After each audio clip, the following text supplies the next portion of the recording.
We will go ahead and get started. Hi, I'm Liz Hoy. I'm one of the co-chairs for the Applied Earth Observation and Innovations Partnership, which has collaborated with ESIP this year, the Earth Science Information Partners, to create a cluster about land management and Earth observations. And today we're going to have and my other co-chair is on here as well, Andy Lister, if you want to Hi, say hello. just welcome everybody. It's good to see you. Yeah, thanks everybody for joining. Um, Today we're going to have a special presentation from Dr. Angela Erb, who is going to talk with us about transitioning beyond MODIS, understanding continuity products to support land management operations. And well, I don't want to put it in the chat yet, but as part of our presentation today, we're going to have a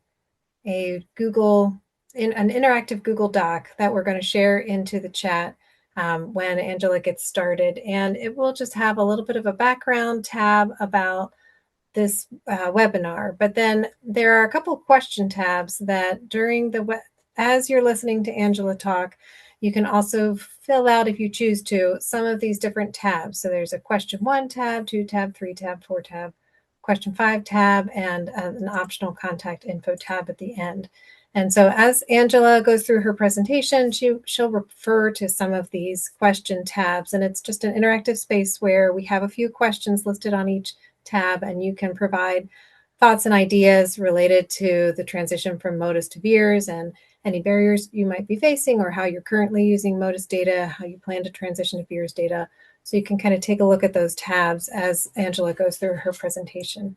But I wanted to also just introduce her now. So Angela is a research scientist at Leidos, specializing in satellite remote sensing, geospatial data science, and Earth system monitoring.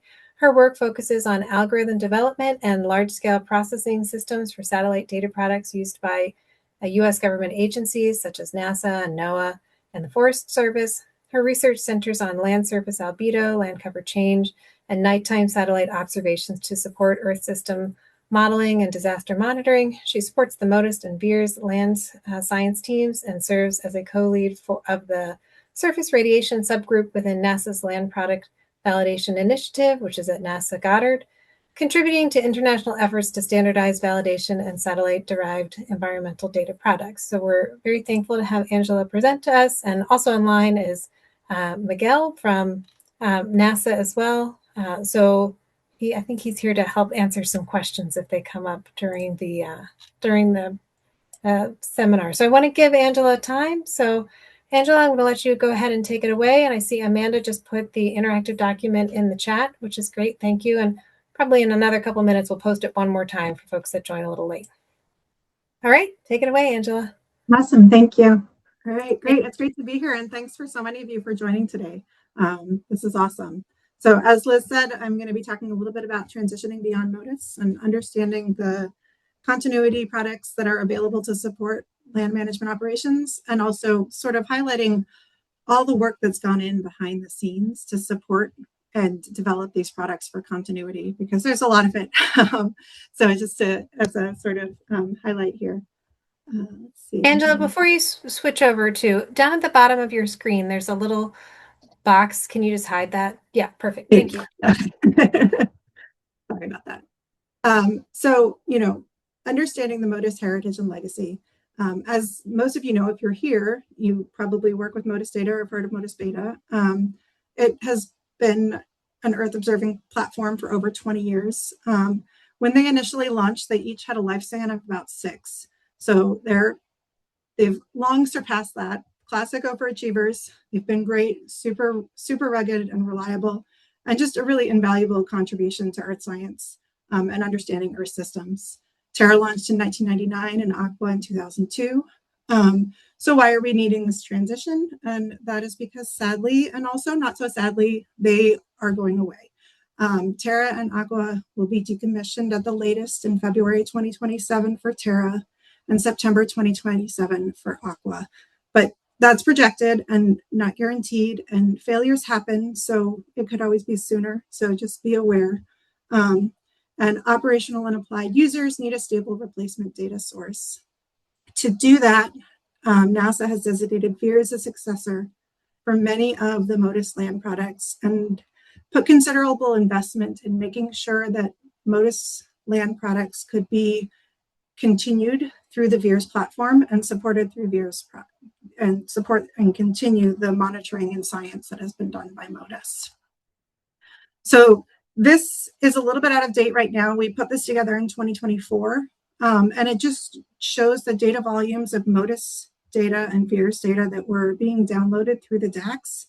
So if you look, that we're looking at around 300 million data files a year for Terra, Aqua, and MODIS. But if you look at that, it's almost all Terra and Aqua.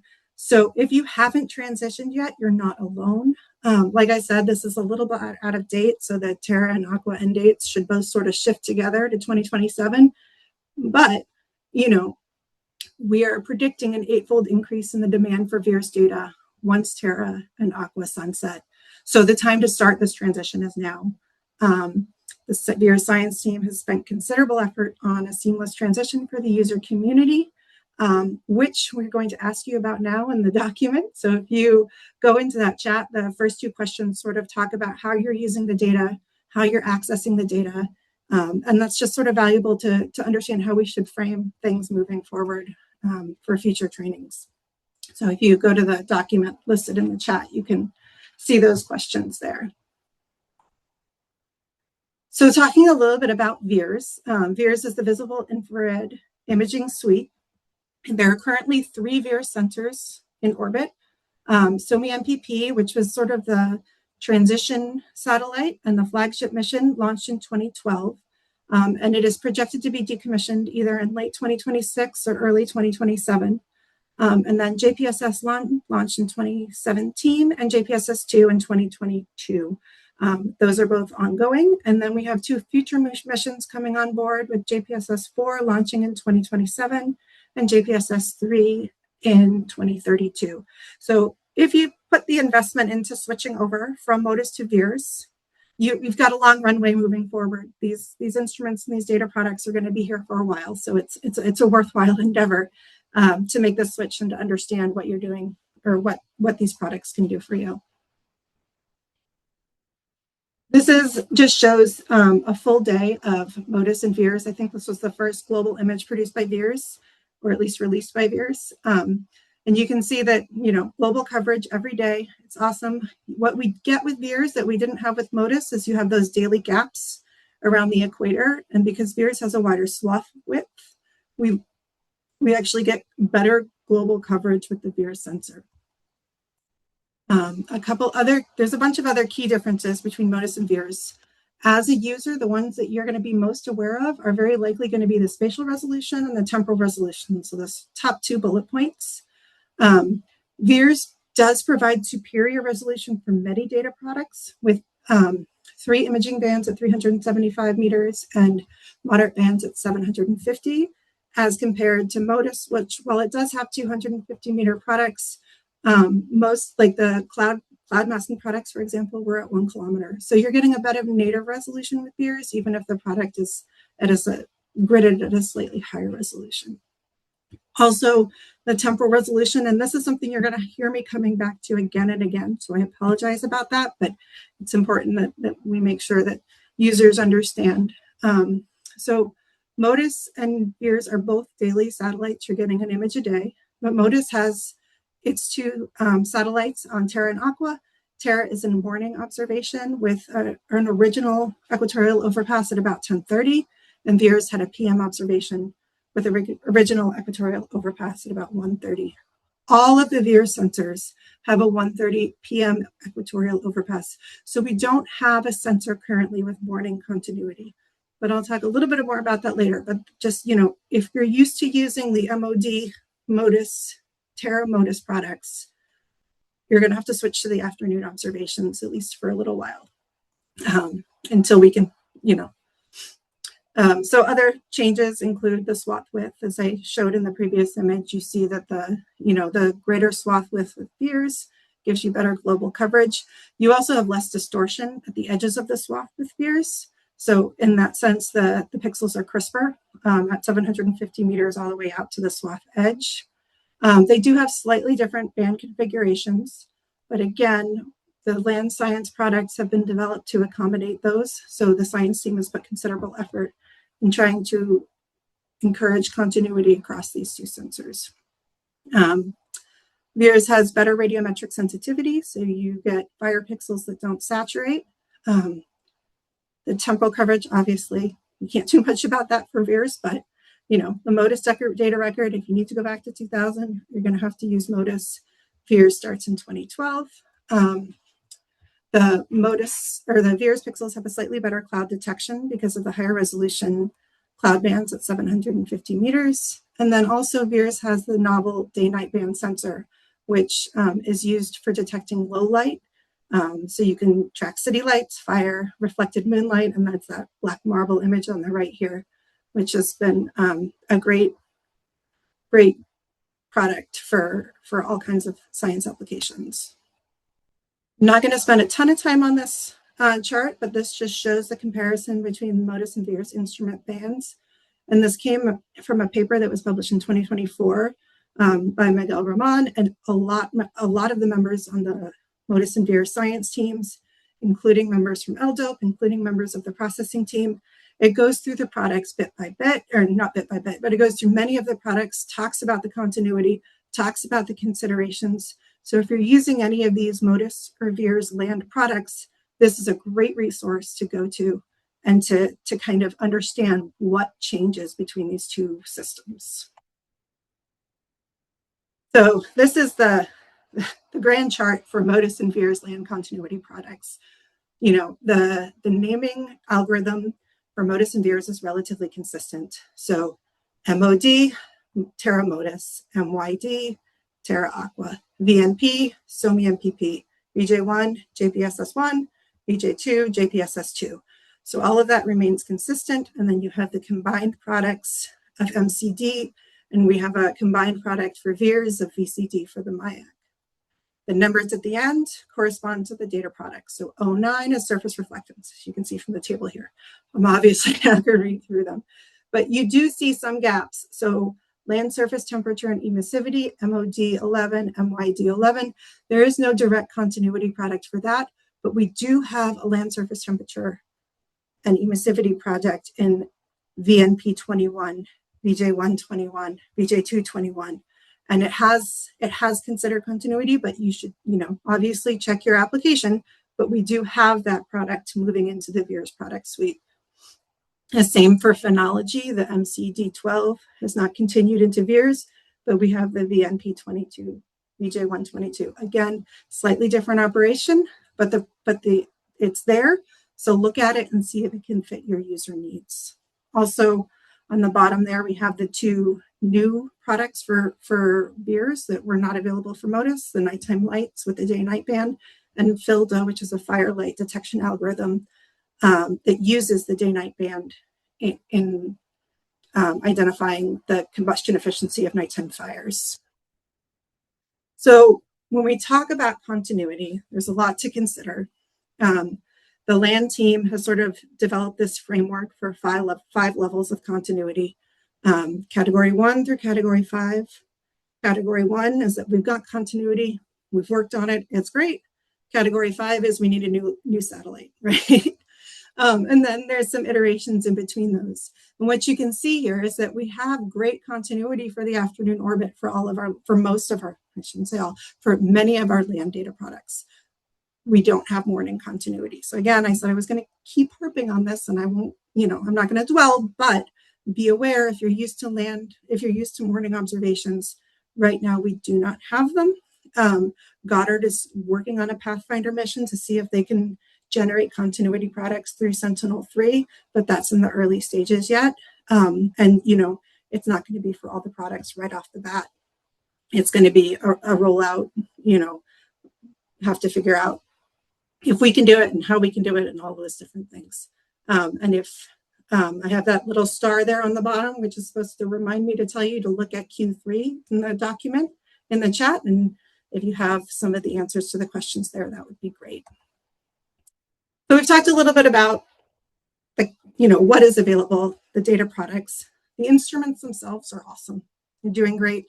The calibration and validation teams, the flight op teams, the product evaluation teams have done a lot of work to keep these instruments, the aging instruments of MODIS and VIIRS running, and the SUMI MPP JPSS satellites consistent.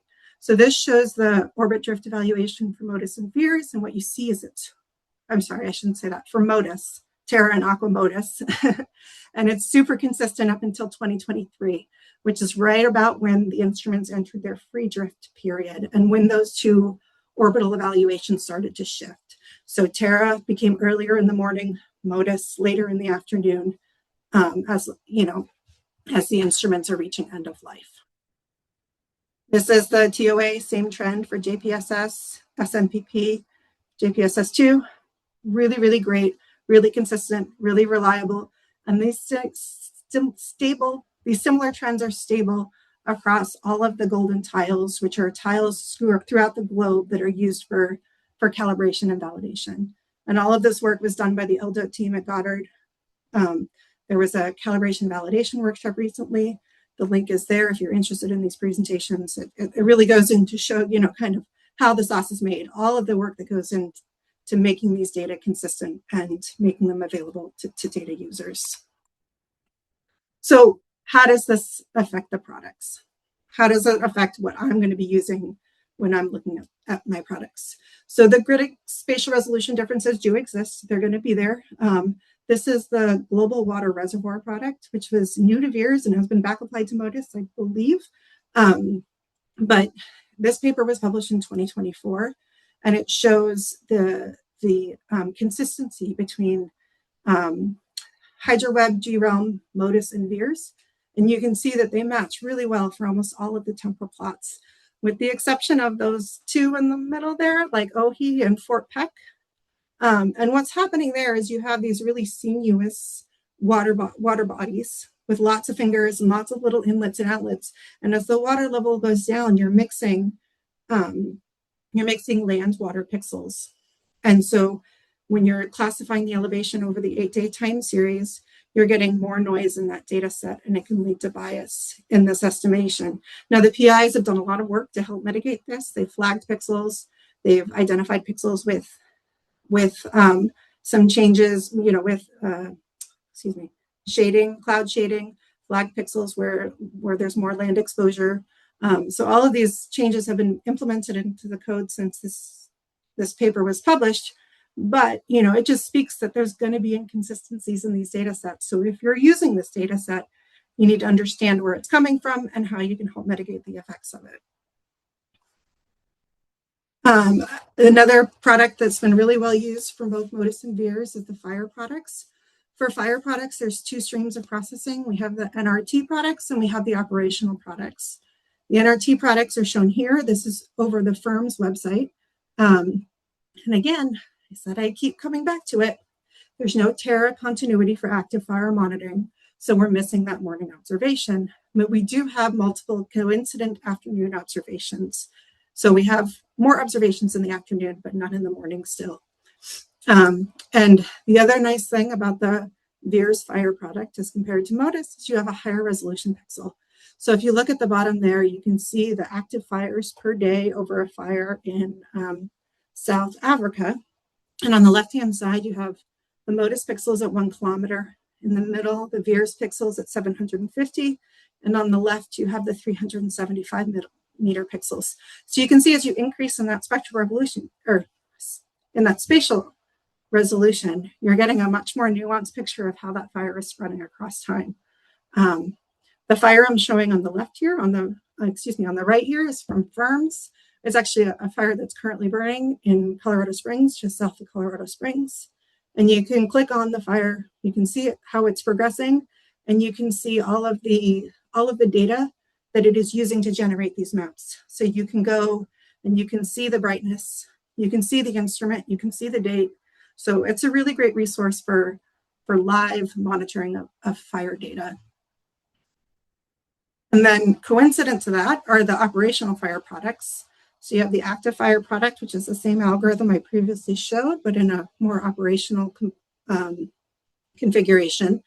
You have the burned area products. So that is a MODIS continuity product that uses the same sinusoidal grid at 500 meter reporting resolution as the MODIS data product, so that you should have super great consistency moving forward from MCD64 to VNP64.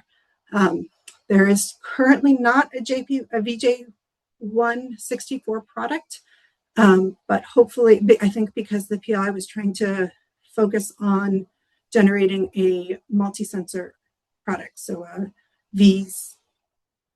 VCD product. I think that's the combined product for VIIRS using VNP, JPSS1, JPSS2. And then the last fire product that I'll highlight really quickly is the new FILDA product, which uses the day-night band to look at modified combustion intensity or efficiency and nighttime fire intensity. So that's a new product that's come out because we have these added capabilities on the VIIRS sensor. Another product that I thought I would highlight for this community is the VI products, which again show great consistency between MODIS and VIIRS. The VI products are gridded to the MODIS 500 meter, 1 kilometer grid. So again, it should be relatively plug and play. There's always differences, but you know, there's been a lot of work gone into making it. And you can see on the right-hand side, we have NDVI, EVI, and EVI2 plotted against Terra on the top, Aqua on the bottom, and SMPP on the y-axis across different land cover types. And you can see that it matches pretty well. This information is in the SMP user guide. So if you're using VIs and you're trying to understand the differences, that's a great place to look. And then on the bottom, we have the temporal consistency between the Aqua MODIS and the SMPP VIIRS VI products. And you can see that over time, they really are matching quite well for afternoon observations. So I'm going to kind of go into more now about, you know, what are the best practices. So for all intensive purposes, how you're accessing the data should not change. Use Worldview to look at, like, to go in and check an image quickly. That's still going to be there. All of this data is available on Worldview. Earth Data Search and the Lab Stack are great resources if you're downloading a lot of data. You can download directly to AWS S3 buckets. There are great tools there. Appears, if you haven't used, is another really, really wonderful tool for extracting, exploring, and analysis-ready samples of NASA data.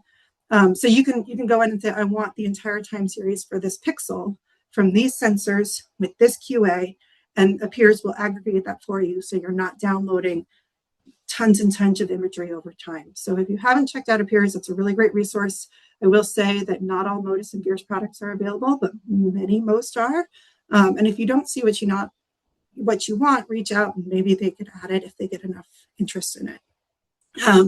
The other two data sources that we talked about already are the NRT data sources with FIRMS, which is the fire data. And there's also the LANCE, which provides MODIS and VIIRS near real-time products within 3 hours of acquisition. So if you're a land manager and you need to know what's going on with your ET of an agricultural field yesterday, you can go in to this LANCE portal and look at your real-time data. That, you know, there may be a little bit more of a lag on some of the other data platforms. Just as a caveat here, if you're using a non-NASA data source, AWS, Google Earth Engine, you need to confirm with your provider that they are or will be hosting the data. And I add that because the last time I checked, Google Earth Engine had MODIS data and it had SNPP data, but they only had one JPSS1 data source. So if you're transitioning to VIIRS or looking to start transitioning to VIIRS in Google Earth Engine, and you want JPSS1, which is where I would recommend you start, you need to reach out to them and tell them that they got to start getting it up there so that you can use it, and you can be ready when MODIS and VIIRS sunset. So just a couple considerations for users. Again, I'm going to put that little star down there, question 4 on the document, if you want to go take a look at that. But as you're working through this, validate your workflows for VIIRS data. Expect small differences in spatial patterns, but also if you go to the documents that are available, you should be able to understand why and how those came about. So In line with that, review the documentation and product guides for specific product considerations on spectral, spatial, temporal differences. Update your processing pipelines as necessary. Also, NASA has a lot of great tools out there, especially some new tools that have come out for data visualization, data transformation. Take a look at them. Sometimes we get so, into the weeds of how we have always done this. This might be a great time to kind of look around and see what other options are out there. And my PhD advisor would kill me if I did not say, for all of these products, look at the QA/QC, because if you're getting analogous or anomalous values, that might be why. So best practices for transition from MODIS to VIIRS. Run MODIS and VIIRS in parallel during your transition. Evaluate your time series consistencies. If you're doing classifications, you may need to adjust your thresholds. Also document and share the methodological updates that you're using within your community so that, feedback is great. Consider your sensors. So SNPP has the greatest overlap with the MODIS time series, but SNPP is also going away soon and it's not as well supported. JPSS1 has greater radiometric and sensor consistency. So, start with JPSS1, but then if you need, some of the new sensor like black marble, if you need FILDA, you might need to look at SUMI MPP. If you need to go back and say, why is this different? You may be able to use SUMI MPP as a bridge to consider why you're seeing changes between these different sensors. But all of these things are, things you can start to think about as you're preparing for these transitions. Also start now. There's going to be differences between these products. We don't want these to be a surprise. If they're important to how you work, it's important you understand how they'll change. And then lastly, just some takeaways and considerations. I feel like I spoke really fast, but I feel like I always feel that way, so I apologize. The MODIS legacy does continue through VIIRS. Most applications can transition with minimal disruption as a result of all the work that's been put in by the science teams and the CalVal teams and the LDOPE team. But understanding these differences ensures your analysis is going to stay reliable. Explore the new VIIRS capabilities with the Black Marble Day-Night Band, FILDA, the new phenology product. There is work on AM continuity, but it's in its early stages. I don't have a timeline for that. But just be aware, there are avenues for that. And probably most importantly right now is that feedback from the user community is critical for sustained investment and support both in continuity efforts and in pathfinding for future missions. So as a land manager, as a data user, participate in the decadal survey, acknowledge your data sources, and reach out to data providers if you're not seeing the products that you need. Because in order to make an argument for sustained investment and continuity, we need the justification that people are using it and then people need it. Lastly, thank you, and Q5 on the document, if you've got it there, that would be great. And then I'm also gonna just pop this up. It's a bunch of links that are great that have a lot of really useful information. The MODIS and VIIRS land product sites break down the products, breaks down the validation. They link to all the user guides. So that's a great place to look. The LDOPE site, the validation site, Earth Data Tools. So all of this stuff is really great resources for folks moving forward. And that's what I've got. Thank you. I think that was really helpful. And there are a lot of folks commenting in the document, which I'm really excited to see.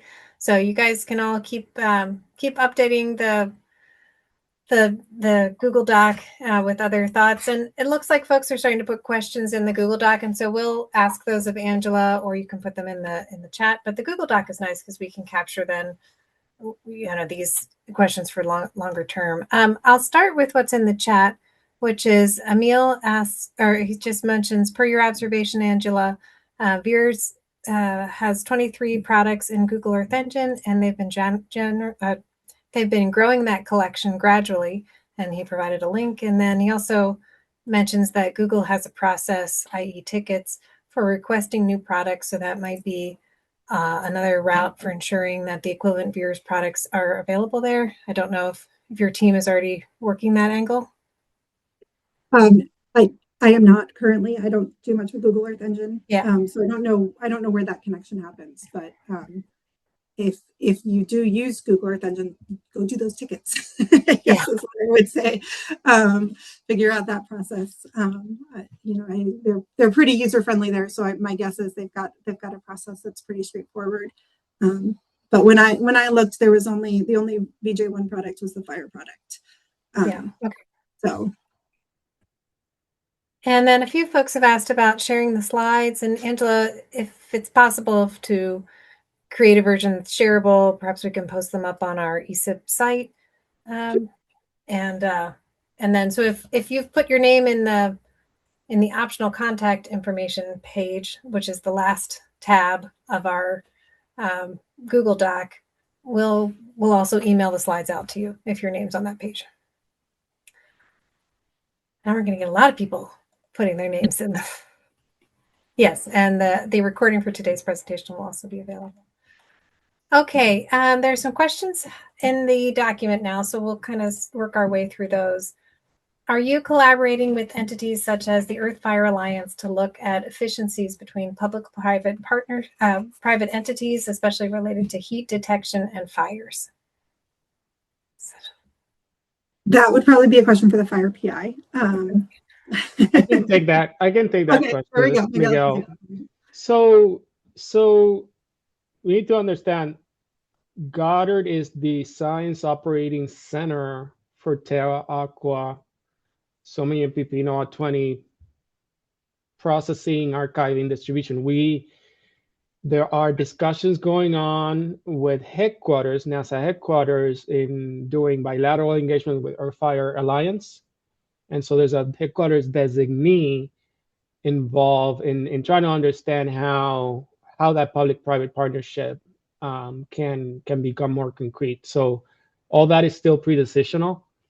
And so yes, we've had in the past members both of that are involved with our data system project, Estes, be part of those discussions at a very high level.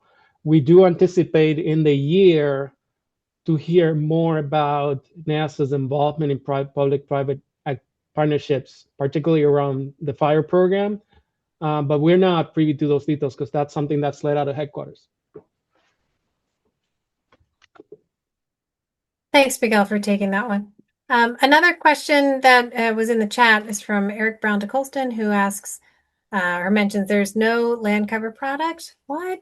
There was a surface type algorithm for VIIRS, but maybe it was not implemented. And the surface type product was supposed to be used by a number of other products, I think, is his question comment.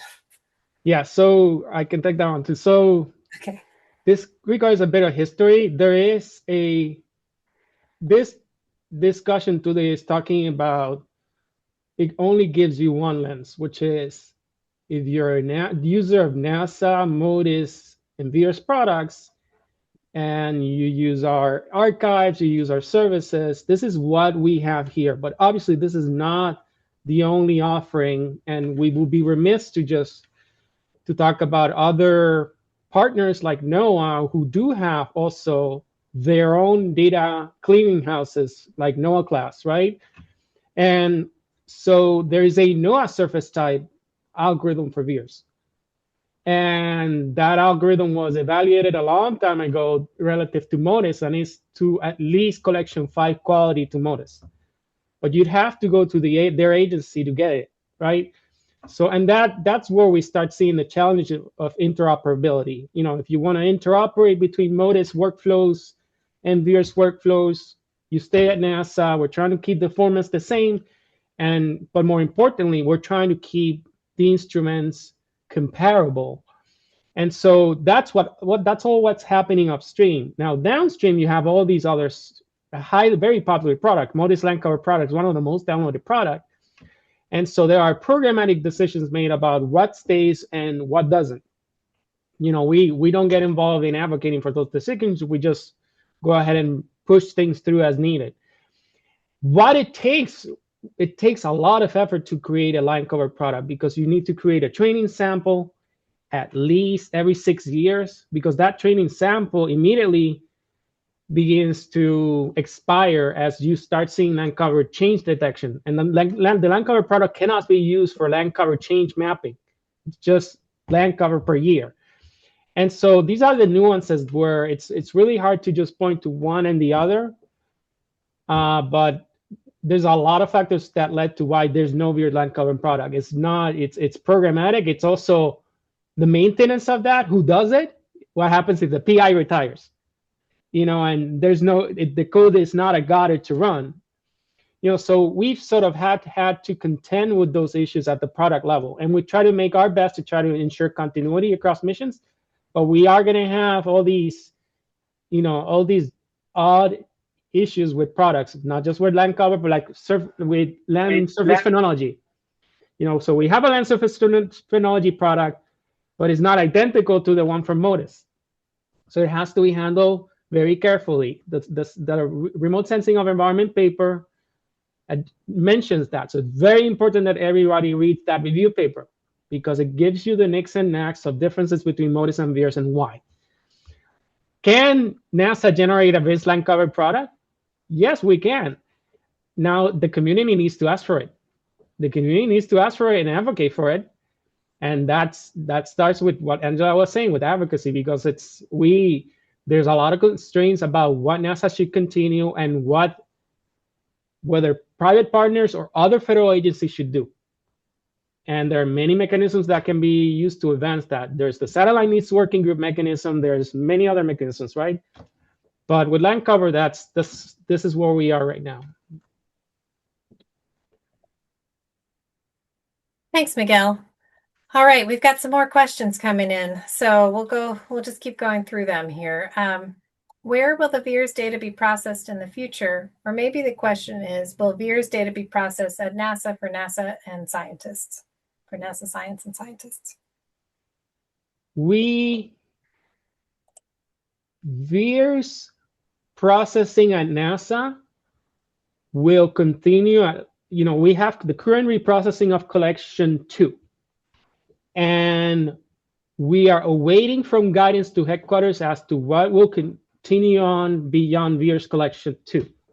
But we have been given, at least in FY26, authorization to continue with that reprocessing and to continue preparations to keep ingesting more JPSS satellites in that data stream. There's a reformulation that is still pre-decisional. We don't have any details about that, but we are very confident that NASA will continue with that long-term record, that it is seen based on user metrics, based on advocacy, that a suite of foundational data products will continue in perpetuity.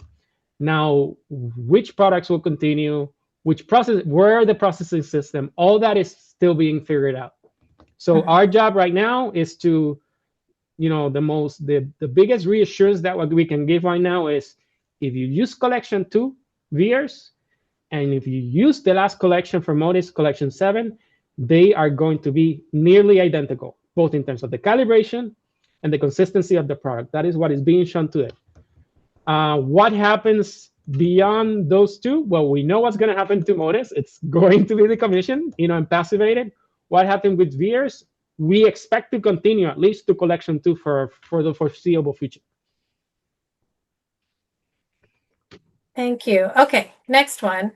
Could NASA focus on broader land product continuity beyond VIIRS and consider leveraging Landsat, HLS, and other sources to create analysis-ready data products across multiple missions and borrow the best info from each to create products at, say, 30 meters? Seems we don't need to only focus on VIIRS, but instead NASA could invest in products that work across platforms and instruments. Glad you're here, Miguel. There is NASA hears the community wanting to do more interoperable, multi-source products solutions. We hear that. I don't want to get into the whole argument of like, let's just do 30 meters. That's not how it works. You need a daily monitoring capability, wall to wall, and then you aid that with higher resolution, low revisit, and both are needed. Because One of them provides you the subnautic capability. The other one provides you hectare scale capability. And if you add commercial, you also even get down to 1 meter. All these capabilities have very specific requirements. And the one we're talking today is sort of like the coarse resolution, broad swath capabilities that have been the workhorse for NASA for decades, right? There is a push at NASA to do more multi-source integrated products. But there's no current guidance on like doing things like, can we add Sentinel-3? Can we add PACE products for overland? You should check out Morgane's webinar on that. There's a lot of potential there. All these keep bringing those ideas forward. That's all I can say. As MODIS goes away, I think there's gonna be openness at NASA to do more of that integration. And beyond optical, also integrating LEO and GEO. So integrating GO-16, integrating MSG severity observations, integrating active and passive, so up to optical and radar. There's so many different things that we can do. But everything, it's a marathon. You have to take things step by step. The first thing that we need to do is to secure the long-term record. That is the baseline by which you can do all these other things, right? And so going back to Earth-Fire Alliance, you need the coarse resolution to then inform higher resolution data, especially if you're going to do AI training on top of the coarse resolution data. And so we're trying to address all these different needs through many different forums, and trying to do that constructively, right? The Satellite Needs Working Group is the venue by which federal agencies can raise this. That's why HLS is part of SMWG solution. And it's not just about a product, it's also how fast you can get it. That requires a lot of investment in infrastructure to get that product down. And so that's why Angela talked about lands and firms, because it's not just generating a product, it's generating a product in real time. And that takes some effort too, to try to bring down the latency. So multi-source, we hear you on that. It's more complicated than that. It's being able to then create a program of record that extend multiple sensors, some of which are not NASA owned. So how do we do that? How do we ensure the quality of the calibration so that when you get non-NASA data, it's the same quality as MODIS? So someone has to do the cross calibration for that. We have science teams that can do it, but that's unless NASA does all the due diligence. Why we will add more data if not going to be at the same quality as MODIS? It has to be. So that is a very high bar, and usually that's why it takes time for us to adopt and accelerate interoperability beyond just the standard products, Landsat, MODIS, and VIIRS. Thanks, Miguel. All right, we got another one here. How can we be informed about new VIIRS products or updates, like reprocessing to current products? Is there a mailing list or a newsletter? And someone else asked a similar question that says, is there a plan to create a clean landing page for the transition?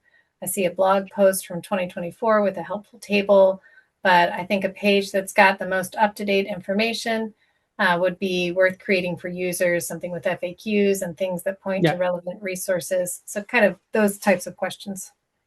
Yeah, the VIIRS landing page, the VIIRS landing page is sort of like the one-stop shop, and that then points to other archives, services that you can get. For those users who are a lot more advanced, they can go to the Land Data Operational Product Evaluation, LDO page, and that's where, like, hey, we just had a solar eclipse. What's going on with VIIRS? So there's a shadow. Like, if you want to get down to that detail, you can quickly. Uh-oh. On there's that. I'm sorry, in there. And yeah, we're still here. Sorry about that. My camera just flipped.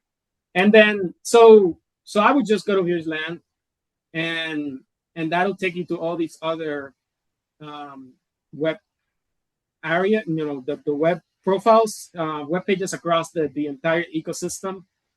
And these are the authoritative pages where you will hear from the instrument teams about what is going on with the instrument and the products. So this is very important because you may get information from aggregators about, hey, what's going on over here, but we can tell you what's going on straight directly from the primary source. And that's really where you want to get your data and your information. I think this idea of a blog or a newsletter going out about some of these updates could be a good one, because there are a couple comments all in here about it. Or maybe this is something to take back to our set for future trainings, is that people are just commenting in here that it can be confusing to navigate to the NOAA or the NASA data products and pipelines for VIIRS, and it'd be helpful to have some guidance on the differences and where to get the data. And so I think that's maybe a good comment that we can take back and think about, how do we provide that kind of knowledge for folks in a way that's easier to kind of put it all together. Duly noted. I could do a Reddit MAA too if you want.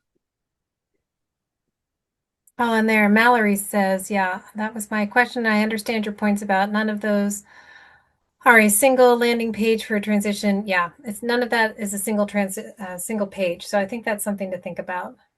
Yeah, Sean writes, what about NASA social media with updates and tips? So it just seems like there's a lot of thoughts about how we make it accessible for folks. Okay, and then I think that's kind of, let's see, that's the end of the main questions that we had in the document. I wanted to see if other folks had just questions for Angela or Miguel. If you want to raise your hand and unmute, you can ask them.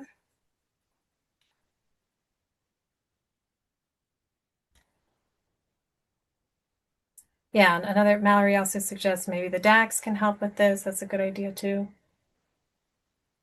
Yeah. Okay, well, I'm not seeing any other questions, and we really appreciate everyone's time today. Oh, wait, Sean's got one. Go ahead, Sean. So I was just going to make one comment that I think it's not just relegated to the VIIRS. I think that the DAX, there needs to be some work on the DAX side to consolidate training to make it easier to find. So I think that's just something that I think they're working on. The other just comment I wanted to ask Miguel, you mentioned advocacy and input. Do you have a recommendation for how like a community like this could provide useful feedback, and to whom needs to hear that feedback? And you don't have to answer it here. You could also follow up with folks if you need to think about it. But I feel like that could also be really helpful for folks to understand how to pass information back when they have thoughts about things that would make it easier for them, or things they're looking to be able to do and aren't quite sure if that's going to be. There are things that you can do passively, and then there are things that you can do actively. So passively, if you get the data directly through Earth data, and you have an identity in Earth data logging, then that allows us to build metrics around, and you make an effort to register and actually put verifiable information about who you are, which sector do you belong to, and not just, every time you ask yourself to register, you put some fake data. No, put your actual content and information. Then our headquarters team that oversees the analytics can look at that constructively and say, oh, wow, we have a bunch of people from the utilities using VIIRS. I guess we need to start coming up with a stakeholder plan for utilities. NASA has elevated to the point where, because we can track analytics, volume rates, distribution rates, a lot of the testimonials about, hey, we need to save VIIRS, that's helpful, but it all comes down to numbers. And so, yes, go to Google Earth Engine, and it makes it easy, and because you're implementing a Jupyter notebook, but make sure you register on Earth data and try to, the best way to advocate is to use the data natively, because by doing so, now you are a user inside the NASA ecosystem, and the program tracks that. That is how MODIS and VIIRS gets a budget. It's based on our ability to attract users on the NASA ecosystem. And we take a lot of pride in showing the MODIS metrics, the lens metrics over, I mean, right now, over 70% of users of MODIS and VIIRS data use fire products. How do I know 70%? Because we're tracking you on our data logging. So that's the passive way of doing it. Please, if you use the aggregators, great, but remember the source, because the aggregators aren't paying for the instrument. NASA is. So that's one point. The second point is, yeah, the active is best done when you're talking to program elements at NASA. So if your data is used a lot, either by the private sector, let's contact the Office of Private Sector Engagement at NASA and say, hey, this is what's going on. If it's used by biodiversity and ecological forecasting, be involved in those efforts and say, hey, don't forget to add MODIS and VIIRS as core priorities for your program, because those dependencies then enable us to justify continued production of these products. That doesn't happen automatically unless you actually show them the facts via numbers. So it's a bottom-up approach and a top-bottom approach. Both the passive and active strategy allows us to continue with the long-term record. Do not assume that in every year Congress passes and we're going to get MODIS and VIIRS funding. No, we have to show every year that there's not only usage, there's significant growth. And hopefully we can keep that momentum. All right, Eric has his hand up, so we'll let him take a turn, and then there's some other thoughtful things in the chat I'll get to after Eric. Go Thanks, ahead. Liz. Yeah, and thanks, Miguel, for your explanation on the surface type stuff. My question was, I mean, I worked on the ancillary data for VIIRS a long time ago, too long ago, and there's a lot of interdependencies. So there's a lot of other data sets or algorithms that depend on a land cover map. So, you know, like LST, even I think the BRDF stuff had, like, there's lookup tables by land cover type. And so I don't know what you guys use. I mean, like you mentioned, if you use a static map, then every time you have a fire, like, your map is already outdated. So potentially making errors there, but, you know, so something has to happen internally with that map somehow, or yeah, I hear you. This happens across the entire flagship. We've had discussions with the Landsat Science team, because the Landsat Science team uses MODIS data as input for Landsat products. I was just talking to the head of the series instrument, right? Because the MODIS land water mass has yet to be updated. And guess what? If the land water mass doesn't get updated, it impacts the series calculations for surface energy balance, which impacts our warming trends. Why? Because it does matter. It matters a lot if the pixel is land or ocean or coastal pixel. It changes the energy balance. So what I think the strategy moving forward is, I hear you on the term that we use scientifically, interdependencies. I would start calling them foundational, right? What are these products across the ecosystem without which everything breaks? As you said, everything breaks. And those things must be must be prioritized accordingly. Even though they're boring, like who cares about a land water mass? Well, guess what? We should all care. Even if you don't use it, you're actually using it, because, like, I'm hearing someone using VMP15, LAI. Guess what? You're using the land water mass. It's just being put on top of it to actually generate an LAI retrieval. But otherwise, you're going to get LAI over water. So it's very important for the community to understand the pipeline of data streams, because you don't know what you got until it's gone. Like, so you point a very important issue, even broader, which is even across missions like SMAP, they use MODIS data too to specify different conditions for land cover. So all these things have to be front and center, because no one else is going to connect the dots. Yeah, well, All right. thank you. Yeah, thanks. We just have a few more in here. So Melanie pointed out that RSET is exploring a training to address some of the questions that are coming up today. and she really appreciates the information that we're gathering today because we can give it back to the RSET training program. And that's why it's so important that if you have any thoughts, to make sure you put them in that document so that we can make sure to pass that along. And then Amanda had a good point. I don't know, Amanda, if you want to unmute and mention it.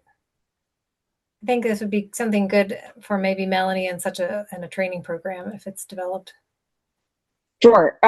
Yeah, no worries. I put it in the chat as well, but I was just kind of thinking, with all of this shifting focus and awareness, with MODIS and VIIRS, that I'm guessing, and I've already seen some publications out, that are comparing these two different products in different settings and for different reasons, different ecosystem questions, things like that. So I was wondering, I'm guessing that there's going to be even more publications coming down the pike very soon here. And is there a place, or could we maybe make a place that would be kind of an accessible repo that end users could go to find these publications to help kind of with their own development and research questions? Yeah, thanks for that. We do. This all comes down to how projects are funded and how we create that repo. We do follow MODIS citations on our MODIS website. And so I'll find that, and it's kept semi-automatic, almost semi-automatically goes out. We need to definitely add VIIRS, and I think the timing will be right around sunsetting of MODIS. But yeah, VIIRS publications written by science team members and broadly are tracked, and because these are metrics that we owe to headquarters. So we know right now, there's about 26,000 unique publications and about the same amount of related abstracts for MODIS, and these are on the MODIS webpage. I think there's going to be a search soon for VIIRS. So yeah, that's a really good action that we can take. I would say there's been I told you about data logging, right? So here's one big reveal. While publications have been the standard metric, gold standard metric for NASA usage, the biggest factor now is sectoral adoption of NASA products, especially private sector. And why? Because in the last 2-3 years, private sector users have taken over academia in terms of download volumes. And this is largely driven by the aggregators, Azure, AWS, Google, and all these folks combined, plus China, they all actually download the most data compared to all the other users, right? So there's a sensitivity there, because that means NASA now is trying to shift back and balance priorities to ensure scientific productivity as much as application users in the private sector. So I hear you on science, and we also need to track if Fortune 100 companies are using VIIRS data. Very important. All right. Well, Miguel and Angela, thank you both for joining us today and for just this really helpful overview. I personally even found it helpful myself. And I really appreciate everyone adding to the document and commenting in the chat, and really just the interactive nature of that. And we hope to have upcoming webinars where we'll be able to do something similar. I think next month our webinar will be on a different platform. I need to talk with Aaron about that, but we'll send some information around. And we look forward to seeing you next time. Thanks, everyone.